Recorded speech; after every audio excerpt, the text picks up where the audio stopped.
Hello there, everyone. Welcome to our latest episode of the Market Misbehavior podcast. I'm your host, Dave Keller, founder of Market Misbehavior and president and chief strategist at Sierra Alpha Research. So appreciative and so glad that you can join me here on today's discussion. The goal of the Market Misbehavior podcast is to sit down with top market practitioners, traders, investors, money managers, authors, educators, anyone else that I can grab a few moments with and talk and discuss market analysis, market observations, lessons learned over their careers, and the tools and techniques, the routines that they use to try to make sense of these markets, particularly in the present day, relatively uncertain times. Today we have a fantastic guest, someone that I've known for a number of years, Jay Woods, Chief Global Strategist of Freedom Capital Markets. I first met Jay on the floor of the New York Stock Exchange years ago.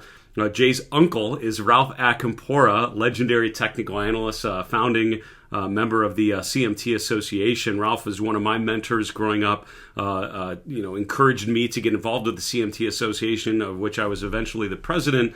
And I really am just ever thankful for Ralph, nudging me and encouraging me and just being a great example of having a great career in technical analysis, what that could look like.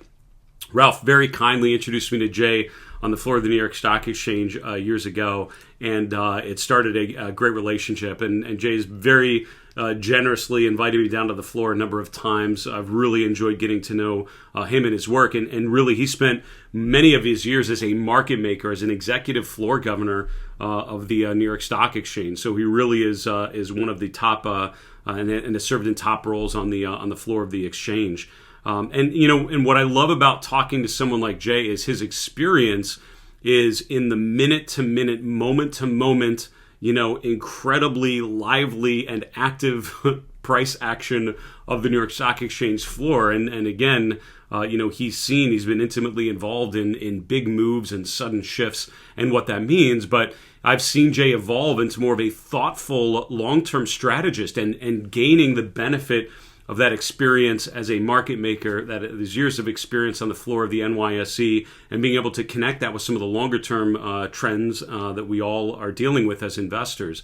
One of my final questions with Jay, as you'll see, dealt with multiple timeframes and just thinking about how you connect the short term to the long term. And I think especially here as we wind up February of 2025, an especially volatile period, I would say, in recent market history, where a lot of investors are quite uncertain. I thought Jay's comments about understanding timeframes, about thinking about short-term pullbacks versus long-term trend reversals was really helpful. Jay talked a lot about sort of the average bull phase, the average bear phase, what pullbacks tend to look like, how often they happen, and how what we're experiencing right now is actually quite normal relative to market history. We talked a lot about just overall market observations, leadership rotation, the lack of upside momentum in stocks like Nvidia after their earnings report this week, semiconductors stalling out, but where we're seeing emerging opportunities. We talked about material stocks. We talked about other financial companies outside of banks.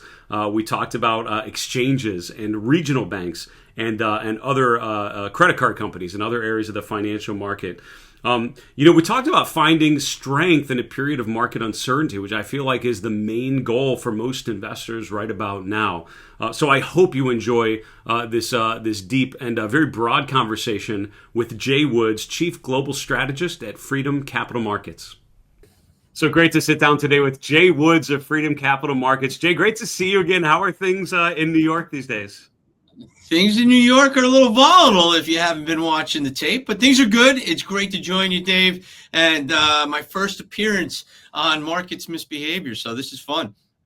Good, a new brand, a new show, and I appreciate you coming on, Jay, for sure. You are a frequent guest in my Stock Charts TV days, and I can't thank you enough for that. Always a pleasure to reconnect with you. I feel like there are times when you and I have spoken when it feels like there's not a lot maybe to cover, and we're searching for talking points. This is not one of those times. I feel like there's plenty to kind of digest. Let's start kind of high level. I mean, I would say, if you're looking at the charts, if you're looking at the general environment, 2024 to 2025, a very different look and feel to the markets, a very different look and feel to just the general dynamics and leadership When you look at what you've observed here in the first 2 months of the year, what stands out to you in terms of how the market has evolved from late 24 to now early 25? Yeah, well, it all starts with the Magnificent Seven. That's all anyone wants to talk about. That's what led us out of the bear market of 2022 into 2023 and then broke us out in 24. We are seeing a broadening out. Only two sectors are down year to date, but those two sectors, technology and discretionary, that's five of the Mag 7 right there. Right? Yeah, so I mean, it's crazy. So we are seeing a broadening out, but the leadership, financials, great leadership you want to see in a nice bull run, and it's still holding on. It still looks good to me. But the other leaders, the staples, the boring stocks, some of these old names we get to discuss in a little bit, that's good to see them come along. But if you expect them to lead, it's not going to take us much higher. We're treading water, and we're on, this precipice. Are we going to continue to tread water and break higher? Or can we maintain this level for a little while longer because sideways is a direction? Or do we have a little bit of a breakdown? A 10% correction hasn't happened in almost 18 months. They happen on average once a year. But when you live through it, when you have to talk about it, you get this knot in your stomach. You get a little agitated. Then you say, wait a second, now we're living through it. Could this be worse? I don't think it is going to get much worse, but if we hit a 10% correction, test the 200-day moving average in the S&P 500, that'll be 7.3% from the high. A little break below that, a little momentum sell-off, you got your 10%. These things happen. They are not fun to live through, but the underlying trends in a majority of the stocks look good. Those Mag 7 names are starting to test some key support areas, so we got to be nimble. We got to watch the tape very closely. There's so many things to unpack in what you just described, and I think that was well put, Jay, across the board. And you mentioned how the dominance of the Magnificent Seven starting to give way to other areas of the market. You mentioned financials. I want to dig through all of those points. Let's look at a chart of the S&P 500, and talk to me. This is my busy chart with a lot of noise on there. I apologize for that, but when you're looking at the S&P, I think a lot of people are struggling now. The market's down for only about a week off of all-time highs. Right, the S&P hit 6150. But we're down around 59.50, and it feels like the world has ended. I feel like for a lot of traders here, what sort of differentiates a short-term kind of very buyable pullback to something more significant where you want to start thinking more defensively and really start to rotate a portfolio? Is there a particular level, a signal, a move that would tell you, okay, now this is now in a danger zone of uncertainty? There are a couple things I'm watching. One, that recent high. We've had 3 new highs in 2025. Yay, we had 57 last year. But those new highs just weren't the right leadership. We talked about leadership, and they didn't follow through. So we had a small minor breakout, but to me, that's more of a toppy pattern. And then we didn't get confirmation. So we didn't get the follow through.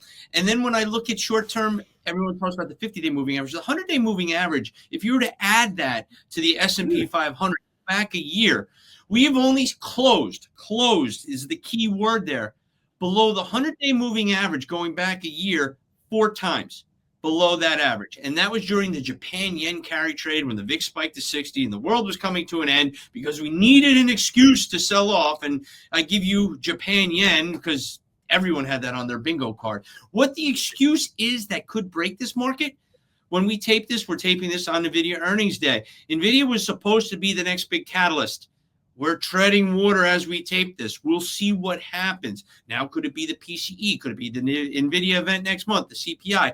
I don't know. Could it be something Donald Trump says? Maybe that's the one. But what I'm looking for as a technician is this 100-day moving average as an intermediate trend to see if that can hold. We are narrowing. This range is narrowing between the 100-day and the 50-day.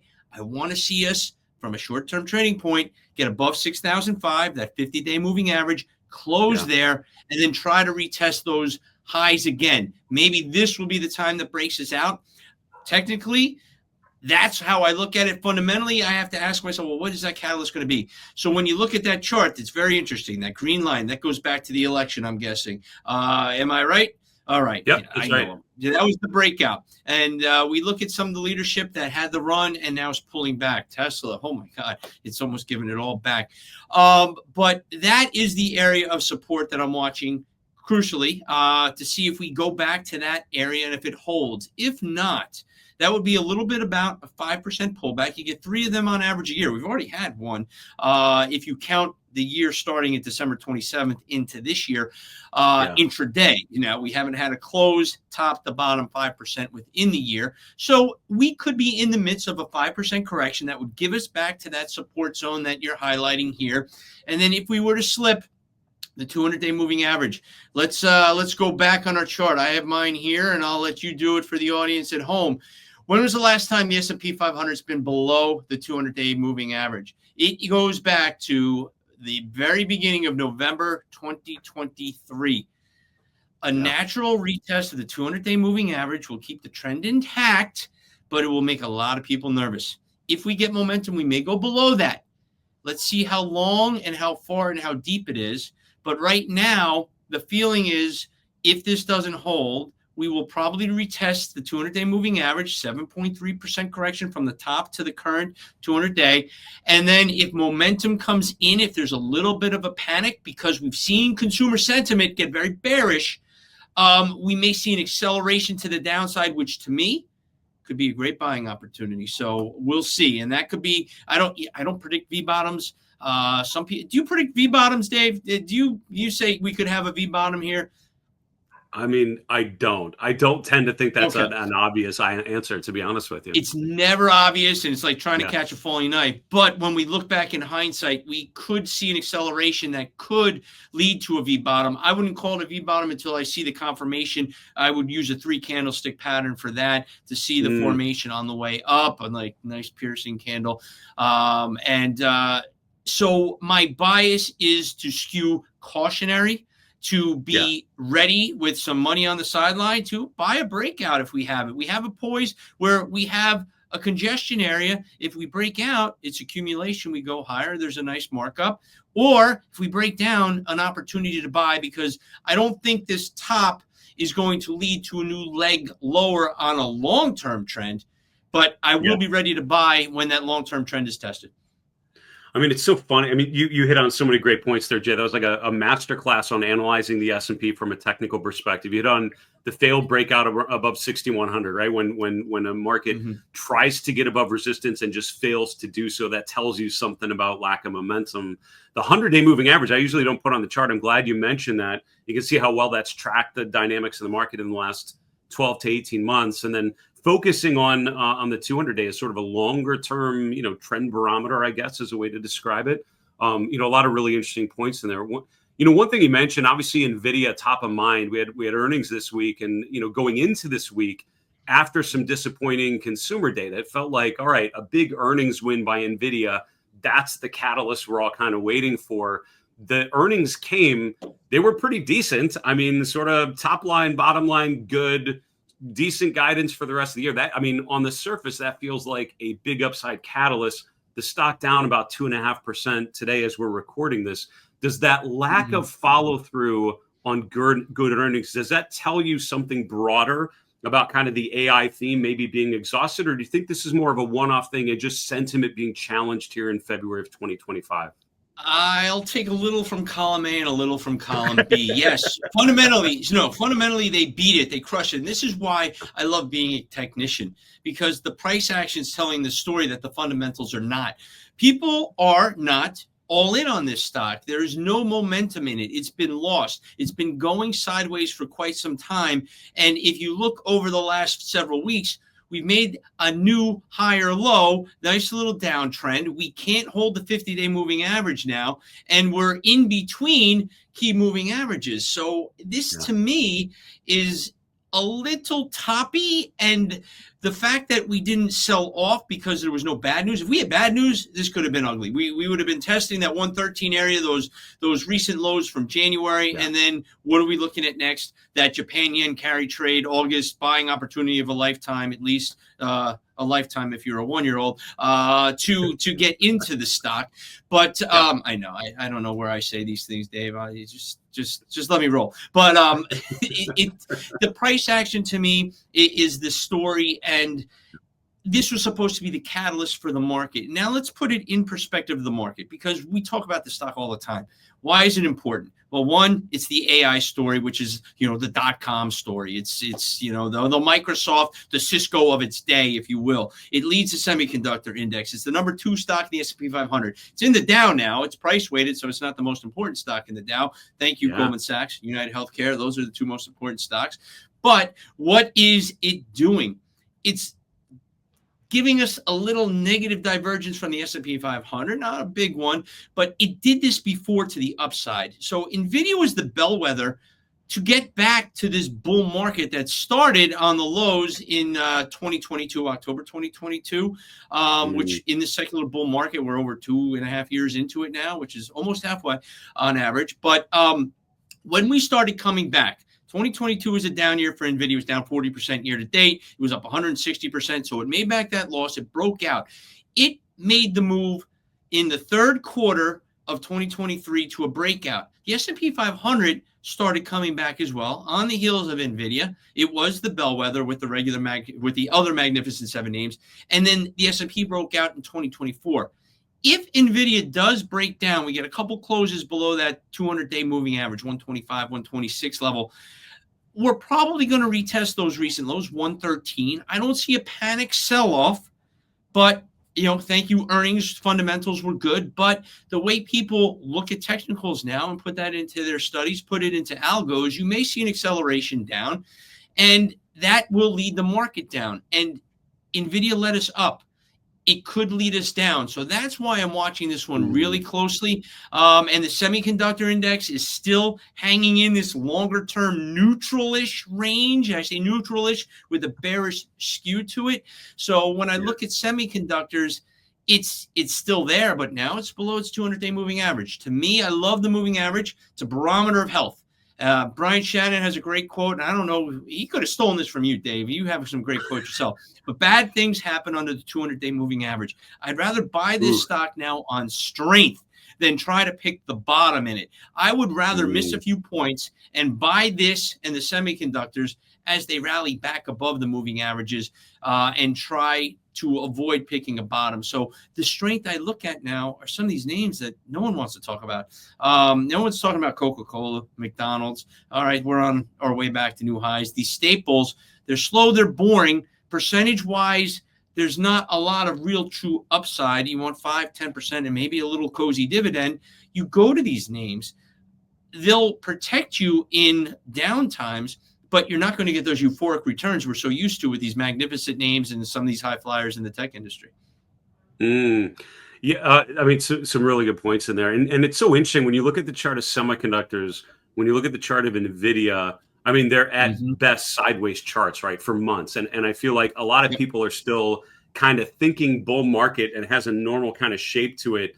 Nvidia and semiconductors have been flat. The S&P today is kind of right where it was the day after the election day, right? Early November, we really have gone nowhere. We've chopped around, but, directionally, we're not really gaining a lot of ground here. We're just not going down a whole lot.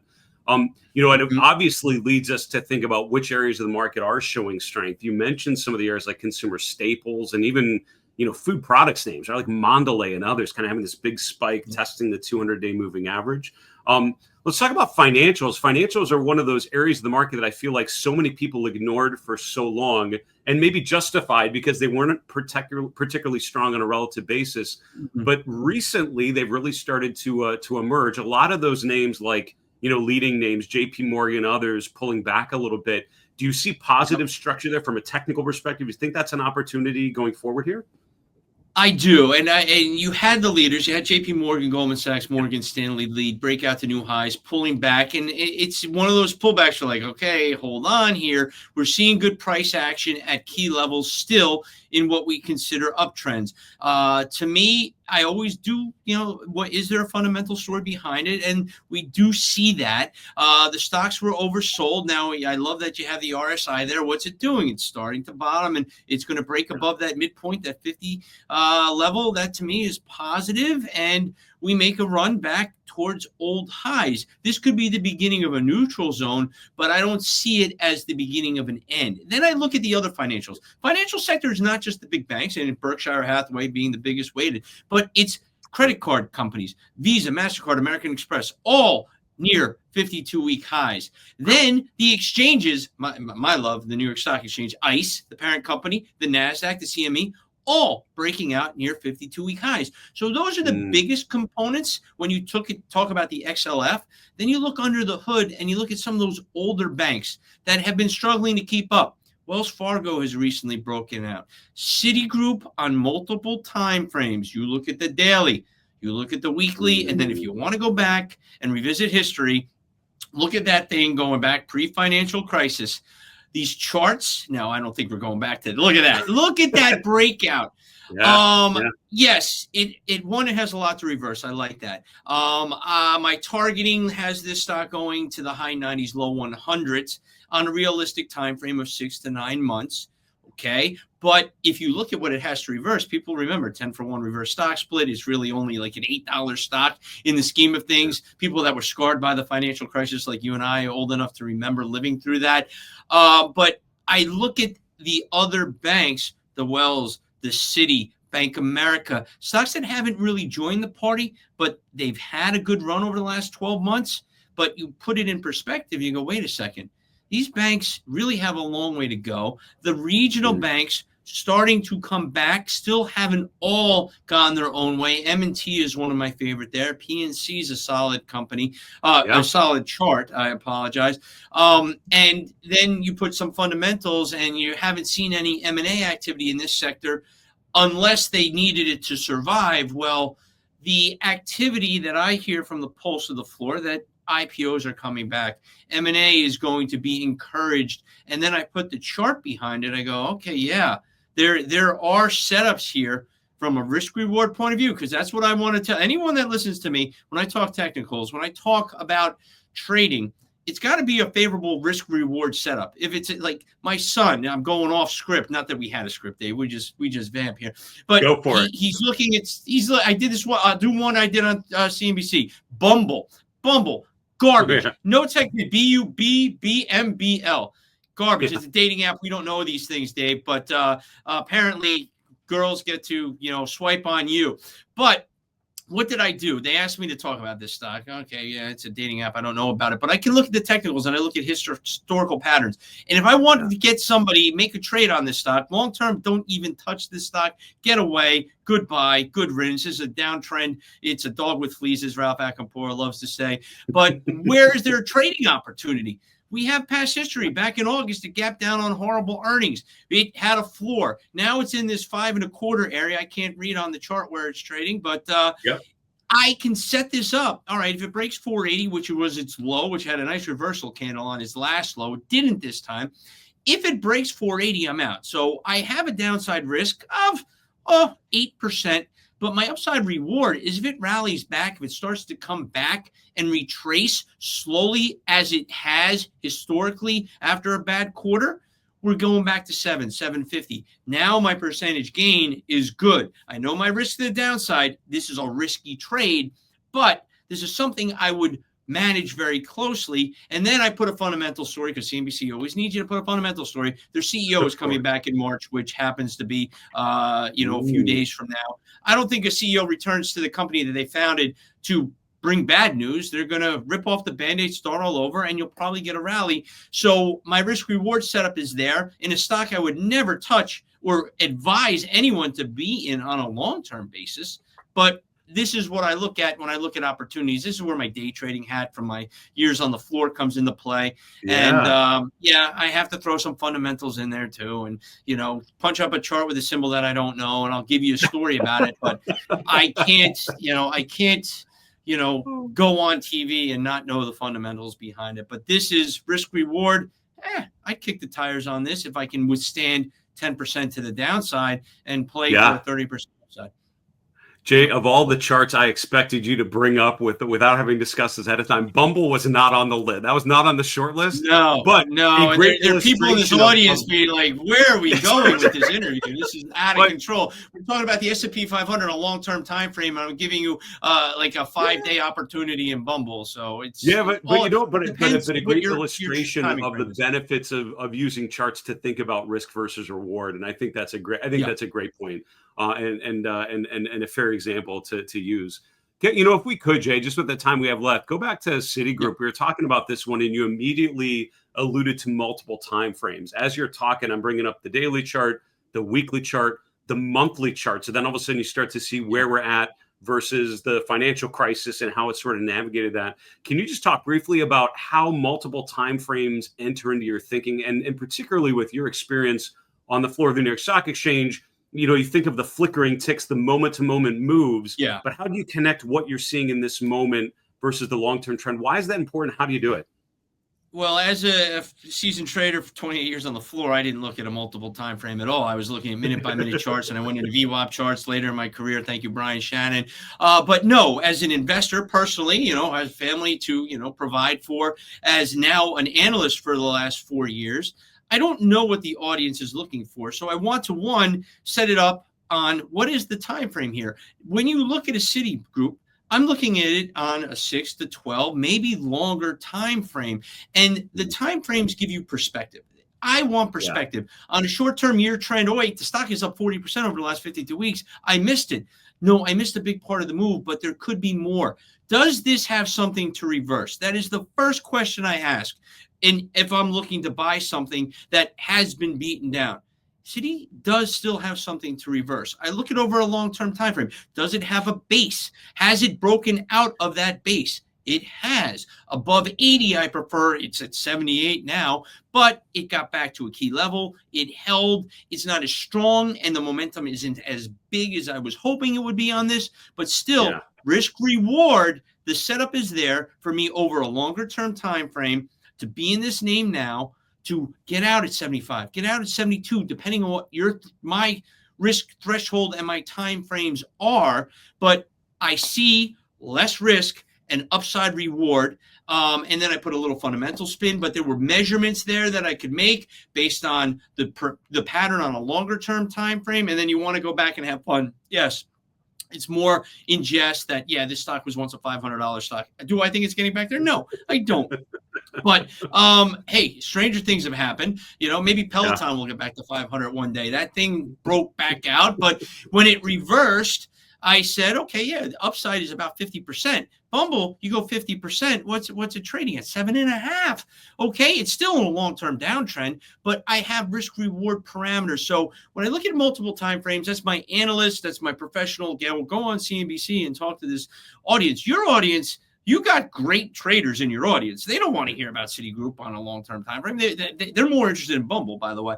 But we have different audiences, and I try to make it relatable. One, is it something I would get in? Is it something I get my mom in? And why would I do it? And what is my downside as a trader, as an analyst? I always worry about the downside because you're going to lose money. This happens, but you kind of limit that loss and go to another sector, go to another stock. I'm stalking material stocks right now. The XLB has not proven that it's in an uptrend, but it's not going down. We're seeing some basing. And then I look at the three biggest components of it. I'm getting mixed signals. Lindy is starting to look good, and that's 20% of the index. Sherwin-Williams, okay, I can give you a fundamental story. Home Depot and Lowe's are doing well. We're going to paint our houses this summer, but it's still below. Sherwin-Williams is still below its 200-day moving average, and then it's dealing with the Dow curse. It hasn't gone up since it's been put in the Dow. That curse lasts roughly 9 months to a year. Happened in Apple too. And then there's a stock that I don't know much about fundamentally, but its symbol is ECL, Ecolabs. I looked at this on multiple time frames, and I saw a nice neutral trend. It looks a little like Nvidia, by the way, there. And no comparison between ECL and Nvidia for someone that took me literally or read the transcript. But it just broke out.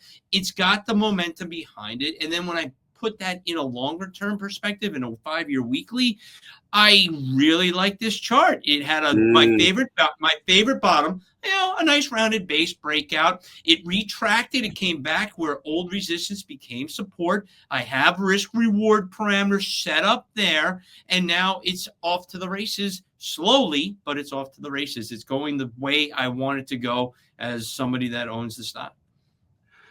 Jay, this was awesome. I wish we had a couple hours to go through all of these ideas and more, but this was super helpful. I mean, starting with just a general sense of how things have evolved. But what's refreshing is that even in uncertain times, even when it feels like a lot of things are flat, there are opportunities out there. And I think you and I are preaching to each other that using charts and technical analysis to identify those ideas so valuable. Listen, thanks for coming on the show today. Thanks for all you're doing for the CMT Association, by the way. You're doing a fantastic job on the board, and I and others very much appreciate it. And we'll look forward to catching up again soon, all right? Dave, my pleasure, and good luck. I can't wait to see this live. It's so fun talking with Jay Woods. And again, Jay has done a great job getting in frnt of a lot of financial media. I was thrilled to grab some time with him for the podcast. He goes on CNBC, Bloomberg, Yahoo Finance, the NYSE TV. I mean, I've seen him on everywhere. I feel like on any given trading day, you'll see him appear. And so it was really good to sort of get a little bit of deeper time with Jay to understand his mindset and his perspective. I thought his analysis of the S&P 500 was spot on. I mean, that was like literally a mini masterclass in how to analyze the S&P 500, and that really speaks to me because one of our common mentors, Ralph Acampora, taught me early on, if you know nothing else about the markets, know the daily chart of the S&P 500. So I thought Jay's walk through the technical implications, different moving averages, how to think about key support levels, I thought was really well said. Really loved Jay's comments about Nvidia.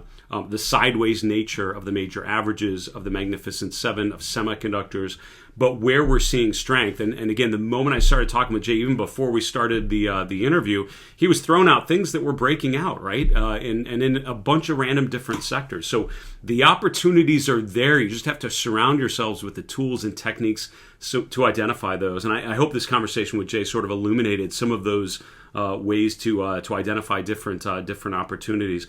One thing we didn't get to on camera, but that Jay mentioned that I want to surface is we talked about looking at the biggest names in key ETFs. I often have mentioned the XLY being very top heavy, with Amazon, Tesla, and then Home Depot making up about 50% of the weight of the ETF. Jay mentioned that off camera, off to the side of his camera, he actually has the biggest names in each of the 11 S&P sector ETFs, and he follows those names closely. And I thought I definitely wrote that down as he was talking, thinking, oh, that's like a really good idea of something to do in my own home office, which I'll be setting up here very, very shortly. But a great conversation. Again, thanks again to Jay Woods for giving us some time here on a busy day in a busy week from New York. As a reminder, as we mentioned in previous episodes, if this discussion about the S&P 500, about analyzing the charts of these different stocks and really identifying areas of the market showing strength in periods of market weakness, if that sort of thing sounds interesting and you need help figuring out how to do so in your own investment process, our Market Misbehavior Premium memberships hopefully can be a big help in furthering you in your own investing journey. 3 great benefits to the premium membership. First off, a series of virtual courses. We have courses on behavioral investing, on using behavioral finance as a financial advisor to enrich your discussions. We're actually working on a new course, which will be released here in the next couple weeks, on technical indicators, going through a bunch of indicators, focusing on buy and sell signals, how to use them to identify and more optimize entry and exit points. Second great benefit would be members-only reports, including our weekly flight plan, which we put out every weekend, and our monthly chart review, where we apply our proprietary market trend model to a series of different major asset classes and ETFs. Finally, you'll have access to a community of like-minded investors. We have a members-only community that is a benefit of the premium membership. It is a growing and active group of investors asking each other questions. I'm in there every day answering questions from some of our premium members. You will hear and see some of other premium members answering some of the questions that you might throw in there, but it's a great opportunity to learn. It's a great opportunity to encourage each other and to really improve our market awareness as a group. If you want more information on the premium memberships, just go to marketmisbehavior.com/premium. Don't forget to use the code podcast when you check out for 30% off your first 12 months on any plan. That's it for today's episode of the Market Misbehavior Podcast. Thanks so much for joining me today and always. And remember, it's always a good time to own good charts.